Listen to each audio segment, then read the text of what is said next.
And also, we also discussed about what are the different types of exceptions that you see in the pl-sql, and different exceptions in the pl-sql, and at the same time, what are the how to handle the exceptions inside an anonymous block. That's what we have discussed. And in the today's class, we'll concentrate more on how to create a procedures, and what are the different types of stored programs that you have in the pl-sql. That's we'll discuss. So stored programs in the pl-sql are basically called as two types. So one is your procedure and another is your function. So at times, so you might come across the questions like, what is the difference between a procedure and a function, and why do we call this as a stored programs? See, basically, whenever you compile the procedure or whenever you compile the function or a packages, these things will get saved onto your data dictionary. So there is something called as a data dictionary. Data dictionary is nothing but the set of views which will save all these information about it. So if you are familiar with SQL, if you're familiar with a few things about the data dictionary, so you might come across the tables like user underscore tables and user underscore indexes and user underscore views. These are all the data dictionary tables which you see in Oracle. Okay. So if you look at the user underscore tables, it will store all the table information. So whatever the tables that you create in Oracle, it will store all the table information in the user underscore tables. And whenever you create any index and all the indexes information which are created by that user, all the indexes info, it will save it. Similarly, whenever you create views, all the views information, including your SQL, what is used to create a view, that also will be saved. So would you like to check how these tables, we cannot call these as a tables, but these are something like a views. So data dictionary views, which we call. So if you try to see, so these are all the views which are existing in my HR schema. So if you take a look at it, so this is the SQL which is associated with that view, and this is how you can understand. So if you want to know the user underscore indexes, so it will give you all the indexes which are there in your HR schema and what columns it is created. So likewise, you have so many data dictionary tables be which will store the metadata about your database objects. So this is called as a metadata. So the metadata about your database objects which it is stored. So if you see, you have almost 31 indexes which are created on your tables. So likewise, you have so many things. In a similarly, whenever you compile the stored procedure or whenever you compile the function, that information will get stored onto the another thing called as a user underscore source. User underscore source is a data dictionary table which will store all these things. See, there is an information about my first package, and if you see, there is an information about update job history, secure employees. These are all the, if you see the type, there is a trigger package body. At the same time, you have also the procedures and you have the functions. Everything will get saved here. But so far in the last couple of classes, we discussed about the anonymous blocks. Is anonymous blocks also will get saved onto the database? No. Anonymous blocks are like unnamed blocks which does not have any name. So whenever you create an anonymous block and then execute it, at the runtime only it will compile the program. At runtime only it will give you the result. That information will not be saved on here. So we have written so many things last couple of classes. Do you see any of them here? No, it doesn't save it. So that's why that is called as a anonymous block. So we call that as an anonymous block and it doesn't save it. So these are the data dictionary tables which you have, which will store it. So if you want to know more about the data dictionary tables and how many we have and how it will be stored, just query the table in Oracle, so which is called as a select star from dictionary. So this is what which it will give you. So it will have so many data dictionary tables. So if you try to query this, so you have this many data dictionary tables in Oracle, 835 data dictionary views. So all the data dictionary views, some will start with user underscore, some will start with all underscore, and the next one will start with the DBA underscore. So there are three types of data dictionary views which you see um, um, in this. So how this works? So user underscore will store only the all the objects which are owned by that user. All the objects which are owned by that user, which are owned by that user, and all underscore, it will have all the objects which are accessible by that user. What is the difference? What is the difference when I say which are owned by the user, which are accessible by the user? So have all the objects which are accessible by the user. So that is called as a this one. And the next one, this will have all the objects within the database. It will have all the objects within the database. It's a complete database. See, the difference is that when I say user underscore, okay, when I say user underscore, this definitely the user underscore, suppose let's say if I'm querying in the HR schema, it will show you the objects which are there in only in the HR schema. Okay, so that is a meaning when I say which are owned by that user. Okay, now let's say all underscore. Now when I say which are accessible by that user, it means you'll have the objects which are owned by the user. At the same time, see, there might be some other users in the database who would have given access to HR. Suppose I'm creating an object in my schema and I'm giving an access to the HR user. So that object is also accessible by the HR user. So it includes the uh, it includes the it includes the objects from other user which has a permission. So what is the difference? See, when I actually queried user underscore views, it's basically giving me how many rows? 7 rows. So if I do the same thing, let's say if I try and do this time, let's say all underscore views. So try to find the difference. See, it is giving you the sys objects, and at the same time it is giving you some other objects from the apex 0320. So these are all CTX6 and HR, so many things it is giving, even though these are all the objects which are not uh, uh, which are not given by that. So when you say access means, is it that that user will have a read write and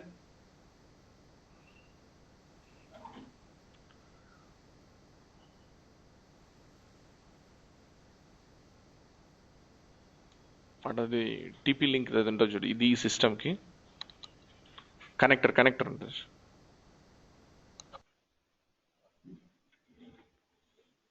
Yeah. So when I say it doesn't mean that a user should have the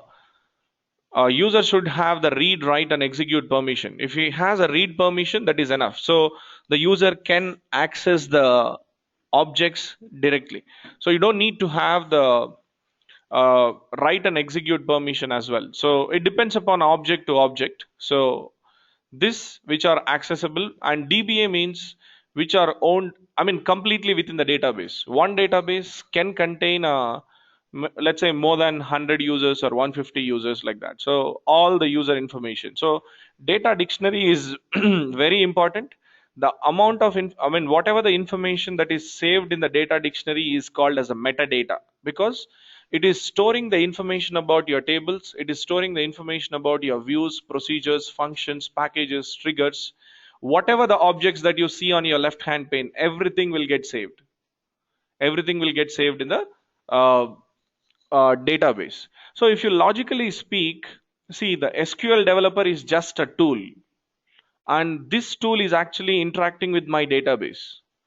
Whenever I log into the database and then click on these tables, it is actually showing me the, okay, let me just reconnect.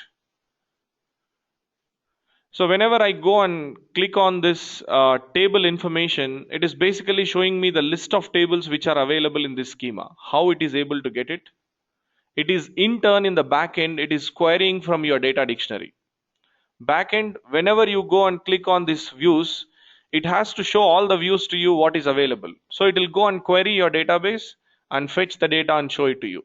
So SQL developer is just a tool which fetches the data and show it to you on the UI. So it's just a user interface. It is not the database. SQL developer is not the database. It's just a user interface which helps you to execute the queries and which helps you to retrieve the information from your tables. It gives you the better UI for programming. So that is the reason we use SQL developer. So we can also use an SQL plus as well, which is an Oracle proprietary environment, right? So why we are using this? It's better for a better UI.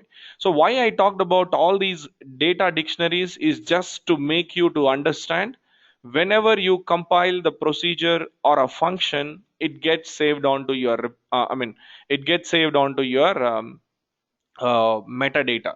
That is your data dictionary use. That's why we call the procedure, functions, and packages triggers as a stored programs. And I repeat, your anonymous blocks will not be saved into the database. It's just anonymous block is not saved. So what is the difference between a procedure and a function? So it's a basic question which people ask.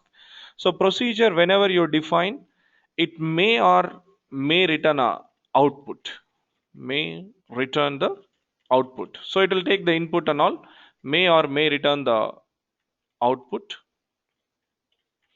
And function is something that must return an output, must return an output. So when you say procedure cannot be called from the select statement, cannot be called from SQL statement, and function can be called from the SQL statement if it does not contain any DML statement, can be called from the DML statement, can be called from the DML statement, sorry, can be called from the select statement if it does not have DML or a DDL statements inside in the body. So that is called as a function. So this is a difference between a procedure and a function. So let's try to define it. So first understand the procedure, how to define a pl-sql procedure to handle it. Okay. So first thing is about, let's say whenever you pass the, whenever you define a procedure, procedure will take some inputs, right? You are going to pass some inputs to that. So let's define a procedure called as a add employee. So I would like to add an employee record into the procedure, and I'm going to pass the different columns like employee ID, or let's say last name of an employee, and then what are the mandatory columns in the employee table. I would like to pass only those. If I, okay, let's try to insert into this. It's a looks like a some dummy table which you have. We'll try to insert the data into this employee table. I'm not inserting the data into employees, but rather I'm inserting the data into employee. It just has the columns like employee ID, manager ID, and the department ID. So I would like to pass all these columns and insert a record through the procedure. So generally, when you take a look at it, see this employee ID, manager ID, department ID, and the salary. So these are all the columns which I'm going to invoke, and then through the procedure I'm going to add it. So how do you define it? See, whenever you're actually passing an input to the procedure, procedure takes different types of an arguments. So argument modes are different types. So there is an input argument, and there is, you call it as an in out argument, and the other is called as a out argument. So whenever I'm passing a parameter to the procedure, it can be of three types. So just like your Informatica expression, right? So however you see that. So let's say input means it acts as a only input to the procedure. It acts as only input to the procedure. And when you say in out, it acts as a both input and output. Both input and output. It defines that as a input and output. And out, you can just only return the value from the return the value from return the value from the procedure. So by default, if you don't define the argument as anything, that is an input. So let me define a stored procedure now just by passing these columns. One is called as an employee ID, manager ID, department ID, and the salary. So how do you define the procedure? You need to follow certain syntax when you're doing it. Okay. So just use the syntax as create or replace procedure. This is a syntax that you need to follow. And what is the input? I mean, what is the procedure name? See, so far, whenever you defined an anonymous block, you didn't give a name to it, but you're giving a name now. So let's say I am defining a procedure called as a add employee. So how many inputs is required? See, whenever you are passing, whenever you are providing a argument name in a procedure, it always starts with P. P is like a parameter. We call it as a P. So let's say P underscore employee ID. So this is an input. On what data type it is? So employee ID is like a number. So we just provide a number. One very important thing that you have to remember is that whenever you are defining a parameter while defining a procedure, you should not pass a precision like this. It is syntactically wrong. It doesn't allow you to do that. So, okay, let's try to do it. So now I'm defining a procedure with a number of 10. So it will not allow basically. So I'm passing multiple inputs here. So you have an employee ID, and let's say you have the manager ID as well. And this is also like a number, and this is also an input port. And I need another one. So let's say like a P department ID. So this is also an input port which I have. So this is also a number. So let's say number and salary. So let's say P underscore salary. This is also an input port, and then let's say salary column. So now let's say I'm passing 4 inputs to my stored procedure. When I'm actually adding a record, let's say the record somehow it has returned an error, and I want to know whether my procedure is successfully executed or not. If it is not successfully executed, then I should think of a next action, right? So I should think of a next action. So that's why I'm passing these inputs, and I'll also fetch one output from my stored procedure that is like an error code. So in case if it finds any exception, so I would like to capture that error code. If that error code is not null, means there is some error inside my stored procedure, right? So let me just define this. So which I call it as P underscore error code. Let's say input, and you have it as let's say this is varchar 2 of varchar 2. So this is your varchar 2.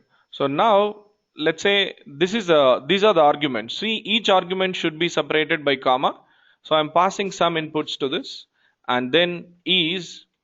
So let's say just like your anonymous block, you don't need to define that as a declare block. And then end, what is your stored procedure, and employee. So now here you don't need to use a declare keyword. Just like your anonymous block, you don't need to use. It's just an optional one. You can just take out and then start defining it. So here I don't need basically the arguments, and this is an out parameter, sorry. So I don't need basically the different variables here, because I'm directly inserting the data into my EMP table, employee table. So here, see, the procedure or whatever you call, it is just that it will contain all the DML statements and the select statements and the control structures that we have learned. So that is what is a pl-sql. pl-sql is all about SQL plus your control structures, whatever you use, that becomes a pl-sql. Okay. So let's say now I want to insert the data. So I'll use an insert statement here. Insert into, what is the table which we are inserting the data? employee table. So let's say if I try to use, so what are the columns? Let's say you have a employee emp id, manager id and all. So just use emp id and then the manager id, comma, let's say what is other column, dept id, and then for this you have it as a salary. So values, so what are the values? Employee id you are getting from this, so I'll use this value, p underscore employee id, comma, p underscore manager id, and let's say p underscore department id, and then let's say p underscore salary. So this is what is the values that you're passing at the runtime. Whenever you execute this procedure, these employee id, manager id, department id and salary, these are all the things which will get replaced. So once you insert the data, I would like to commit it. So this commit the transaction so that it will permanently commits to the database. See, let's say uh, while inserting the data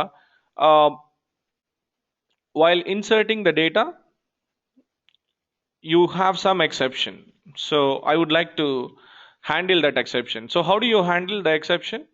Let's say if you do not, let's say you have a predefined exception. Yesterday we understand about one predefined exception called as a dupe while on index. So that dupe while on index, why this exception is will rise is whenever you insert a duplicate record into a primary key column. uh, I think is this a correct one? Okay, one second. Let me just open um, cursors. Okay,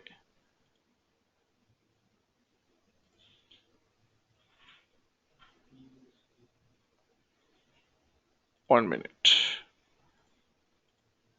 So there is a predefined exception called as a dupe val on index. So this is nothing but whenever you insert a duplicate record into a primary key column, then it will rise that. So whenever there is a duplicate index, so I'll rise a error message as p underscore error code is equal to dupe record or whatever. I mean, like you can even pass the message also. So you can even give this message as SQL ERRM. So just pass that whenever that. So if there is any other error, when others, then I'm just showing you what are the different ways of handling the exceptions. That's it. So whenever there is another error also, I'll just define this as this. So I would have actually defined directly as when others then equal to SQL ERRM. That is also fine. I mean, I'm just showing you how to handle the predefined exceptions as well as this one. Okay. So this is a procedure which I have written. Now, so if you see create or replace procedure and then you have passed the arguments, now it will throw the error to me. Why? So try to compile and see. Yes. If you check it here, it has start throwing the error, encountered a symbol while expecting one of the following. Default character was substituted. Okay. So what is this error? This is actually a compilation error. So let me try to remove it. So as I said, you must not have that. You cannot define something like this. So that is the first thing. And any other error here? Okay, so is the position is matters when you are specifying the columns. While inserting the data, if the position doesn't matter if you are specifying the columns. If you're not specifying the columns here, then the position matters because first position will go to the first column and then this one. So likewise you'll do this. So try to compile now and see what is the error that you get. Compilation errors, any compilation, no compilation errors. So it was successfully completed. Now what I'm saying is whenever you compile any procedure, that procedure will appear over here. You can go to the SQL this option and then see here what is a procedure which we have defined. This is the one, add emp, or yeah, add emp is a stored procedure. So when you double click on this, you can easily understand. I mean, it will open up in the editor. It is open. So this is what is a input what you have. So this is how you can define a procedure. I repeat, what we have done is we are just passing 4 input arguments and we are fetching 1 output argument, and then we are just adding the data. How can I test my procedure? Like now I have defined it. So you are just compiled it. See, for any program when you're doing, there are two states, right? One is a compilation, another is a execution. Now we have compiled it, and the program is saved onto your data dictionary. Now you need to execute it and check. See, one more question is that, let's say my program is having a compilation error. Okay, will it get saved onto my data dictionary or not? It will get saved irrespective of whether you have a compilation error or it doesn't have a compilation error. It will get saved onto your report, I mean, that your metadata or dictionary. So this is how you do it. Now I would like to test this. So how do I test it? Just right click on it, and there is an option called as a run. Okay, you just click on run. For testing it, it will write an anonymous block for you. This is just an anonymous block. If you see, it is having all the values, employee, manager, all these things, and then you have the add underscore employee. Okay, so just to show you in a better approach, I'll just take this anonymous block and then we'll try to run this from the actual prompt. Okay, so now I want to test this. See, the procedure can be invoked or procedure can be called from the other program in two ways. One is by using a positional notation, another is by using this one. So this anonymous block, if you see, they have defined five parameters, and they're initializing all of the values as null, and they're calling the stored procedure. So what is the stored procedure? Which we have compiled just before. So add employee, and then you're passing the values. For employee ID, you're passing the employee ID value, manager ID, department ID, and then this salary, and then you have a department error code with the error code. Now I want to know if it returns any error message. I just want to print it. So how to print a message in the pl-sql? So that is by using a dbms output underscore put line. So I just want to capture this error code information, what error code information it is. So what error it is returning, I just want to know. That's why I've just kept this as a dbms output. So now I need to pass the values for a manager ID, employee ID, and all, right. So let's say I'm passing the employee ID as 101 and the manager ID as 100. Let's say the department as a 10 and the salary as some 10,000. I'm just testing my procedure whether it is working fine or not. So when I execute this anonymous block, what should happen?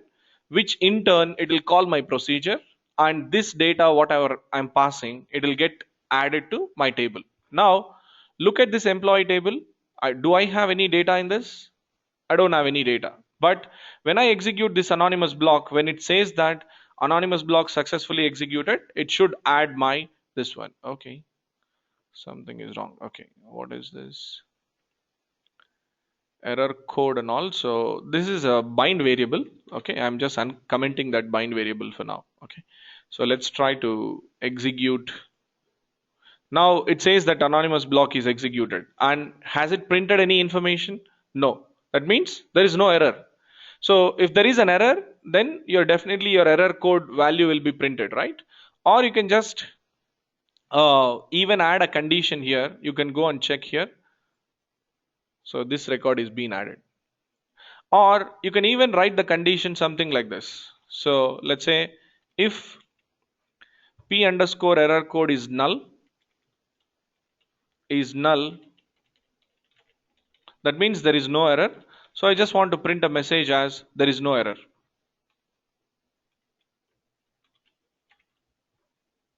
So I just want to print a message. There is no error returned from the stored procedure. Just for our understanding, that's it. There is no error from stored procedure. There is no error from the stored procedure. Let's say else, that means there is some error which has happened from the stored procedure. So I'm just printing that error message, whatever it is there.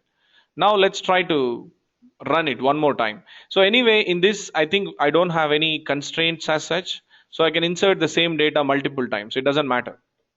It accepts a duplicate record because you don't have any constraints. So I'm executing one more time.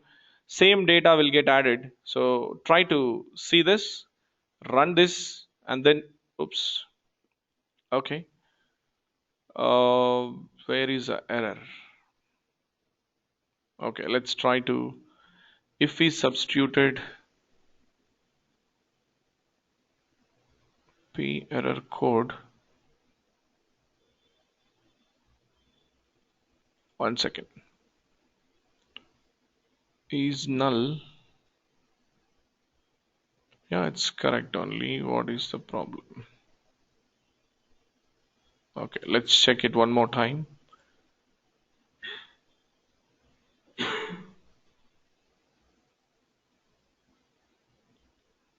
Okay, so there is end if. This is actually end if.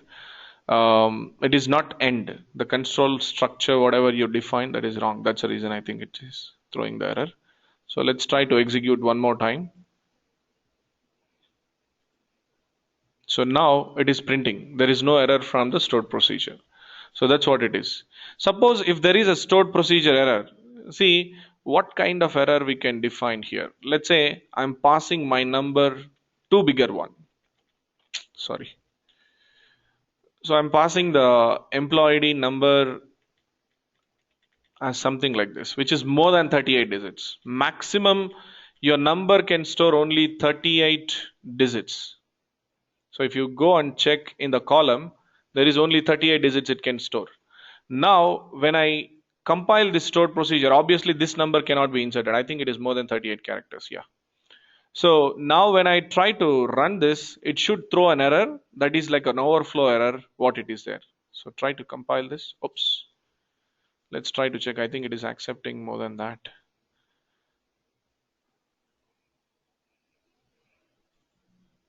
What is this? It is trimmed off, right? No. Basically, it will store it as an exponential format. I think it is more than 30. It is accepting it. In case if you have any error from this, so how many characters are there? Column 73. It is accepting even a 73 digit number also. Okay, that's fine. So in case if you have an error, that error will be shown here. So what I'm trying to say here is whenever you're defining a procedure, you need to define certain input parameters and you need to define certain output parameters. So whenever you define the procedure input, that cannot be used as an out parameter. It's like now I define this procedure as an input parameter, and if I want to assign some value to this, let's say I want to assign some value and try to compile it, what it'll do? Will it be the compilation error? Yes. So why? It is saying that p underscore employee ID cannot be used as an assignment target. What does that mean? See, you have defined the p underscore employee ID as only as an input. It will serve as only input to your procedure. It cannot take the output. So whatever the parameters that you defined as an input, it will take only as an input to your procedure. In case if you want to pass the input and at the same time I also want to fetch the output in the same parameter, then you need to define that as a in-out. What does it mean? When I define that as an in-out, I can pass the input, at the same time I can also fetch the output from it. So that is called as an in-out. So error code is defined as an out, which means it is always you can fetch the data from the procedure, but you cannot pass any input to that. Now when I compile, this stored procedure will be succeeded. See here, it's compiled successfully. That means it doesn't have any error. So what I'm trying to say here is you need to be very careful when you're using what parameter is the input, what parameter is the in-out, and what is an out parameter. In-out means you can pass the input and get the output. Out means only get the output, and in means only pass the input. So if I'm providing something like this, is this a valid one? I'm not providing an argument at all. I'm not providing an argument at all. I'm just leaving it. So p manager ID number like this. Is this a valid? Yes. By default in the procedure, whenever you define a parameter, that will be treated as an input. By default it is an input. So if you try to see, it's still a valid one. So if you are defining an input parameter, you don't need to define that as an in. By default it takes as an input parameters. So that is how you can define the different types of a stored procedures like this. So it is just a basic stored procedure wherein you have an insert statement and you are passing some inputs and then you're printing it. So likewise, Within the stored procedure, you can use cursors, you can use the uh, control structures, you can use the loops, anything you can use, whatever you have. So this is just a basic stored procedure. How to add an employee to this. We'll not concentrate much on this because we'll step on to procedures which are required for a data warehousing developer. See, in a warehouse projects, you don't define just for inserting a data to the warehouse. Basically, you don't define a procedure for just inserting the data. That is all the work. It is done by your informatica. You don't need a separate stored procedure just for inserting the data by using this. Okay, so it is just an example which I have given you to understand how to define the stored procedure. So you can probably explore more on this and then try to define a more stored procedures and then integrate all the control structures and the for loops what you have learned. So maybe as an assignment, you can take um, uh, defining like a delete an employee. Now we have actually written a procedure called as a add underscore employee. Now we are going to take as an assignment. So this you can write one stored procedure to delete an employee from the employee table. So delete employee from delete employee from a employee table. So this is what is a assignment. So what inputs it takes, how many inputs you want. So when you are defining a stored procedure for deleting, you need to know only the employee ID. That is enough. You don't need a manager ID, department ID, and all those. Take employee ID, and the output is going to be the error code. And just define output is going to be the error code. So and then so just define a procedure. So what you need to do, you just need to write a delete statement, delete from employee where employee ID is equal to this p underscore employee. If yesterday we learnt about one thing called as a percentage row count. Do you remember percentage row count? So if the percentage row count is greater than 0, that means there are some records which are deleted from your employee table. So if it is equal to 0, there are no records. So just print a message saying that employee is deleted or employee is not deleted and handle the exception. So that is one assignment which you can probably take it for now. So we'll talk about more on the procedures and functions which is required for our data warehousing development. Okay, so let's not concentrate more on this. Now I'm moving on to the function. So when you are defining a function always must return an output. It is more or less the same thing. Suppose let's say I want to calculate the aggregate salary or a total salary of the department. I want to calculate the total salary of the department. So how do you call that? Okay, um, create or replace, create or replace, and then let's say if you are defining a function, you need to give it as a function. And what is that? So you are defining a function to get the total salary and what input it is taking. So for calculating a total salary, you need a department ID or a department name. So I'll pass department ID. So let's say input. What is a department ID? It's going to be a number. See, in case of a procedure, you don't have a statement called as a return, right?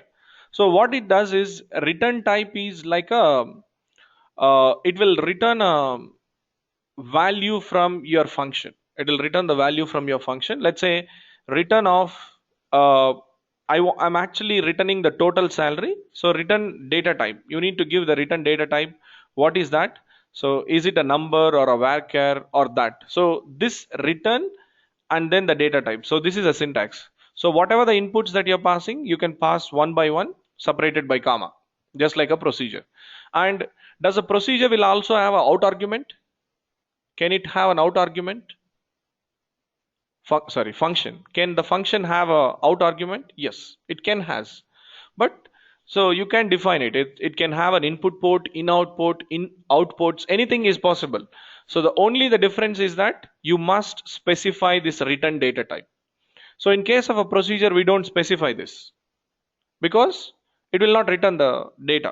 So it must return the data. Now here I need to calculate the total salary based on the department ID.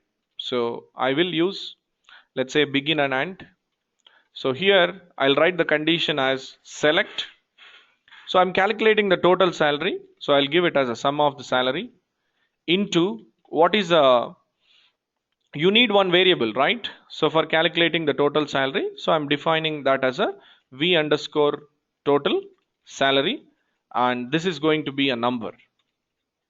This is going to be a number. And when you see, select sum of the salary and pass this into total salary from, let's say, what is the table? Let's say I want to pull it up from the employees table. Based on what input?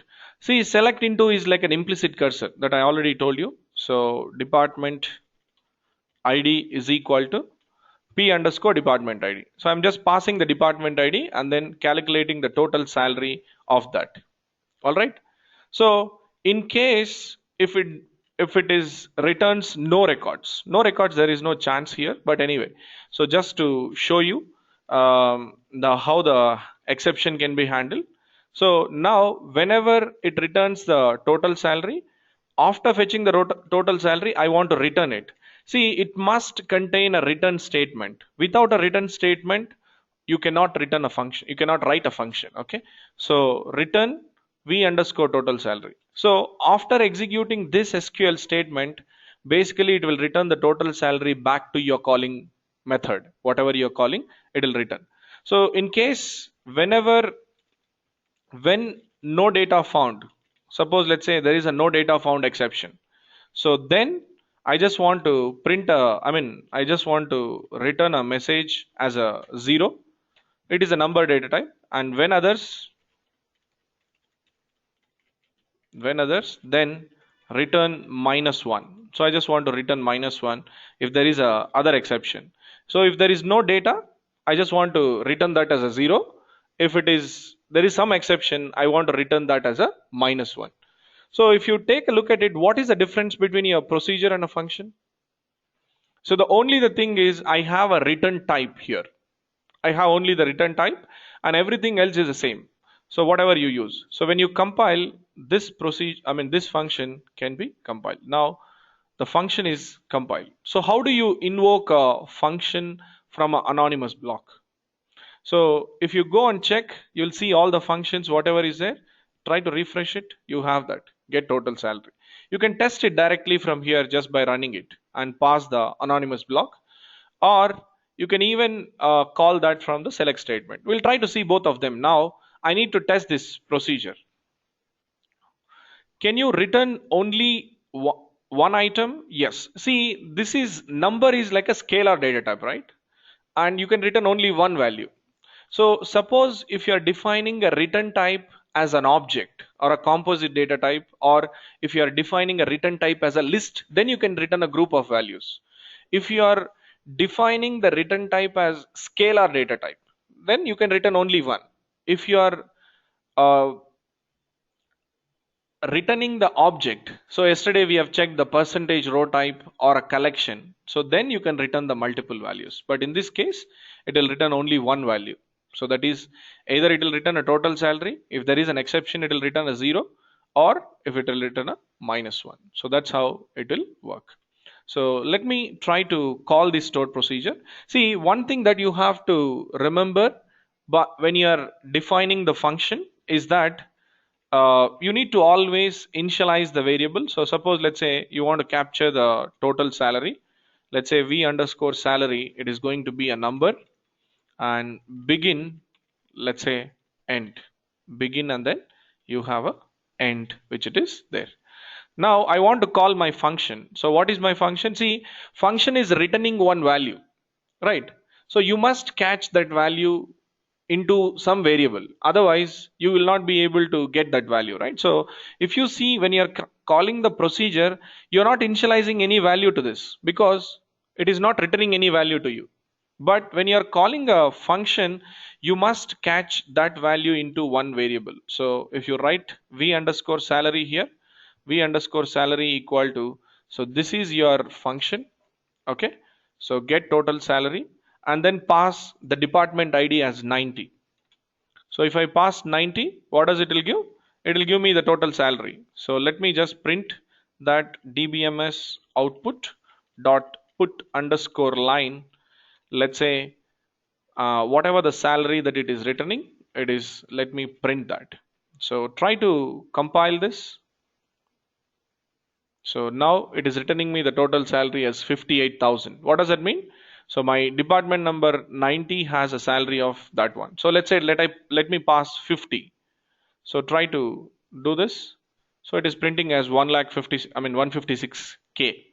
So something like this. When you see this returns like this, okay. If you whenever you're calling a function, you must initialize that to a value because it is returning like this. All right. So if you don't have this, you cannot call a function.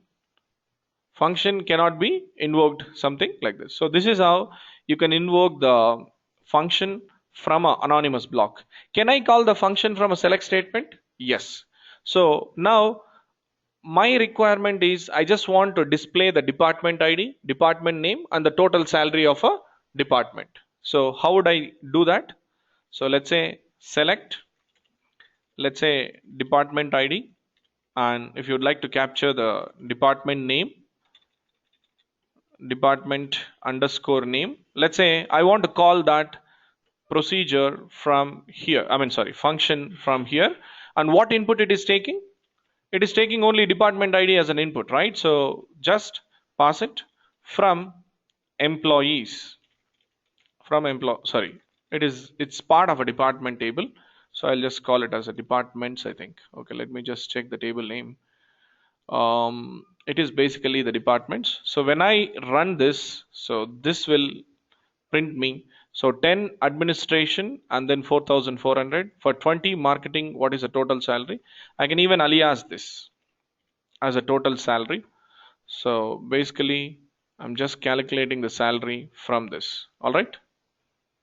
So this is for all of them, it's returned a null value. So it's basically it is not present in your employees table. That's why it is returning like that. So this is more about your calling the functions. See, one is that we understand what is a procedure, and another is that we understand what is a function. And one important thing that you have to remember, often in the interviews, the people will ask you, can I call a procedure?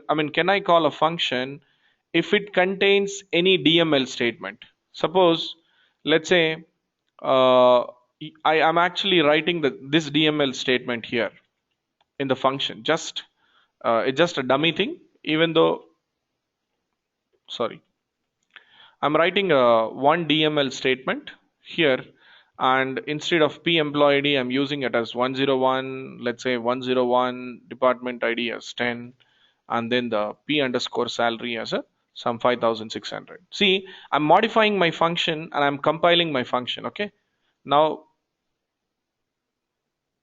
yeah, it's compiled. I think there is no error. Let me refresh it. There is no error. Okay, it's compiled.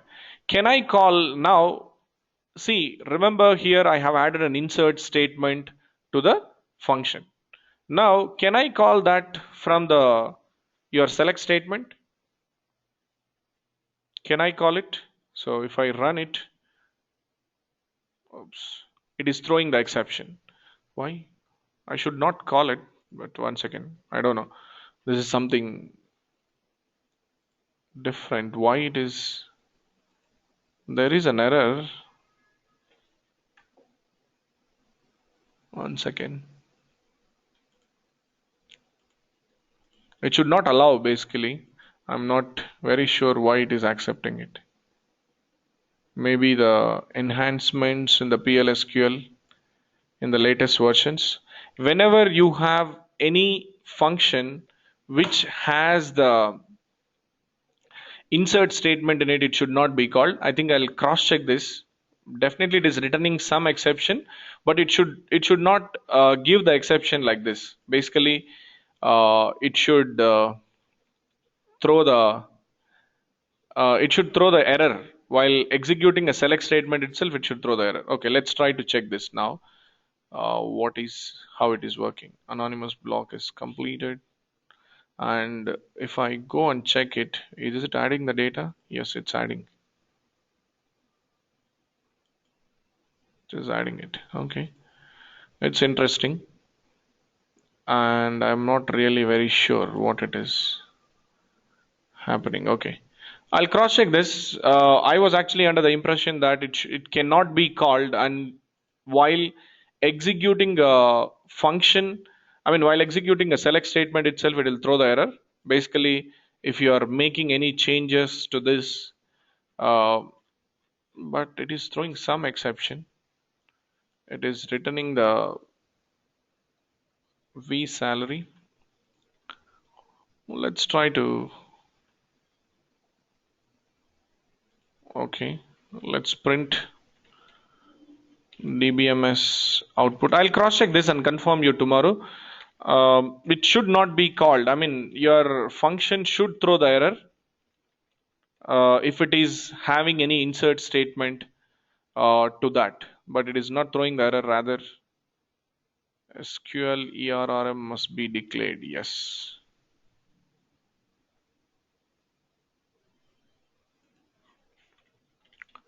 SQL ERRM. That is what it is. Now it's compiled. So let's try to check it. I just want to understand whether it will accept now. Maybe from the latest versions, but till 11G we are not sure. I mean, let's try to pull this now. Anyway,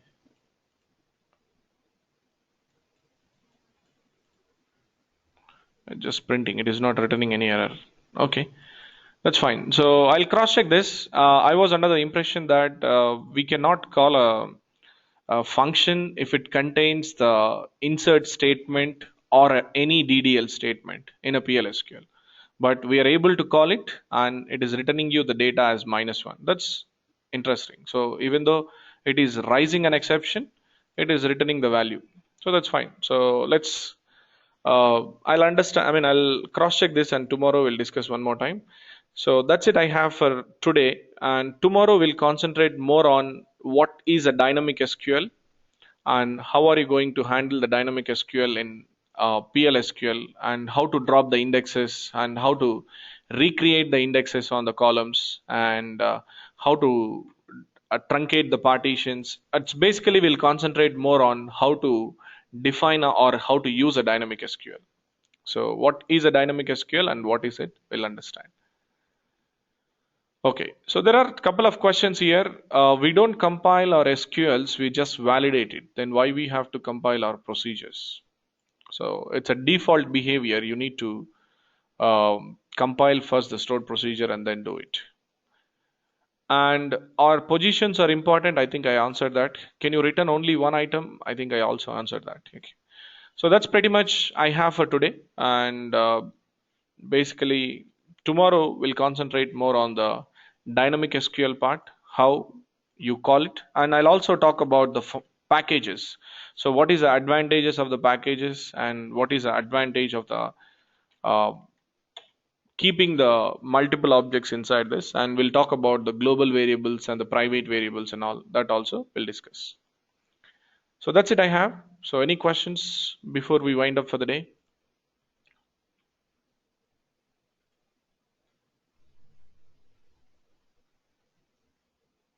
Okay. So aggregating the this one, so you just get in touch with Gangadhar for today. I mean, tomorrow I'll take up your questions and then do it because I have to log into another meeting now. So I'll definitely look at your problem, Moni. Yes, tomorrow we'll take a look at it. Thank you. All right. Thanks. Create or replace procedure, delete from delete ID. Yes, it's fine. Yes, you're correct. And but yes, Haris, it's proper. And all you need to use is a commit statement inside that. That's fine. A commit statement is missing. You need to commit the data within the same transaction. That's it. Thank you.